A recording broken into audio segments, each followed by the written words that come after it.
Hello guys! Andito tayo sa ating bahay. Napaksaya natin. Ay no! Tignan niyo yan sa taas. May malamon, may mastor. Nakakahawa. At nakakamangha. Hello! Tignan niyo doon. Ayun na! Nandun!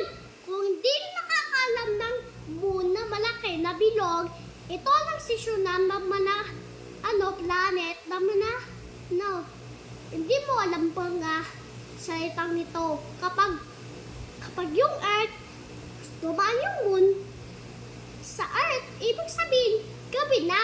Pero kapag lumampas yung Moon sa Earth, maaga na. O kayang positahin ang kwento ito. Sapagkat, ngayon na ang ating video.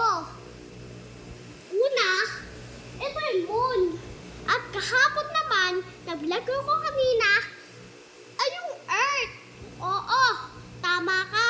Tama ka dyan. Kasi yung Earth na yun at kakagba. Si Jupiter at pinakamalaking bilog sa buong Planet. Pero, hindi siya malaki.